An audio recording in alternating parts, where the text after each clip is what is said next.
Assalamualaikum. Ketemu lagi dengan saya Wati. Semoga kita selalu dalam keadaan sehat, bersyukur, dan bahagia. Kali ini saya akan berkisah tentang cerita spontan yang terjadi di rumah kami.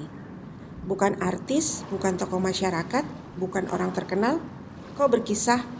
Nah, kenapa bisa begitu? Saya ini sebenarnya adalah perempuan yang terlahir sebagai orang yang pendiam, tidak suka bercerita. Casingnya juga kalem sih kata beberapa orang. Tapi kalau tahu keras hatinya saya itu melebihi daging yang kurang lama masaknya. Alot gitulah.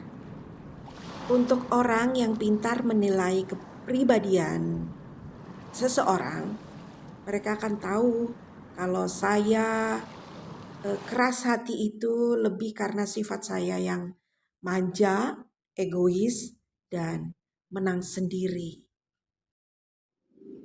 Dan suami saya itu kebalikannya saya, dia itu casingnya keras, bicaranya juga patah-patah gitu, tidak ada basa-basi, to the point, boro-boro ketawa lepas seperti saya sampai terbengek-bengek. Tapi sebenarnya hatinya itu lembut.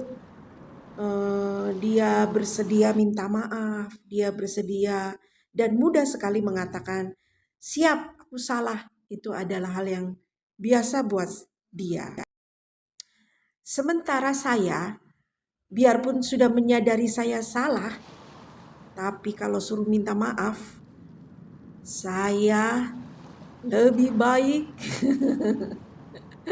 tahu sendirilah ya. Meminta maaf itu bukan hal yang mudah, guys. Apalagi meminta maaf kepada suami sendiri. Siapa yang sepakat sama saya? Kalau dibilang dia galak, ya galak lah. Kalau saya ngomong gak galak, saya bisa dikutuk seluruh dunia. Karena semua sepakat kalau dia galak. Tapi pada intinya itu dia baik dan lembut hati. Itulah yang suka bikin teman-teman penasaran sama suami saya dan selalu ingin mendengar cerita kami. Bukan untuk menceritakan aib rumah tangga ya, saya bercerita itu lebih ke eh, bahwa jangan menilai orang dari luarnya. Gak juga sih. Ya saya ingin bercerita saja, tapi bukan hal-hal yang buruk. Hal-hal yang baik, bagaimana kami melewati masa-masa sulit kami dengan baik gitu kan.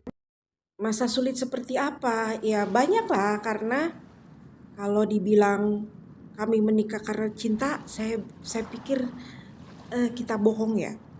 Karena terus terang, dari awal menikah sampai kita memutuskan untuk mengurus pernikahan itu cuman butuh waktu 2 bulan. Ya nggak sampai 2 bulan sih. Jadi dari dia kenal saya, terus kemudian ngomong, "Maukah kamu menikah denganku?" Kayaknya sebulan nggak ada deh. Jadi aneh ya kalau mau ngomong kata cinta itu. Awalnya saya nggak tahu ya dia itu. Karena seumur-umur saya itu kayaknya tidak punya teman dekat pria ya. Dan saya menikah itu sudah sangat terlambat dibanding teman-teman saya yang lain. Jauh lah terlambat. Jadi ketika ada yang bilang, "Menikah yuk," saya kaget. Waktu dia menghubungi saya bilang, "Kita ta'aruf aja yuk." Terus dia bilang, "Hayu," gitu. Dan ternyata guys, dia itu nggak tahu apa itu ta'aruf. Ya ampun, orang kalau baru keluar dari hutan tuh bener-bener ya saya sampai heran.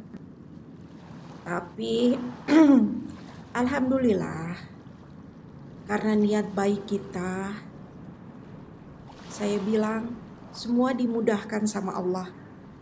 Meskipun banyak ujian buat kita setelah dan sebelum menikah. Tapi alhamdulillah kita bisa melewati semuanya dengan ketenangan hati yang datangnya dari Allah.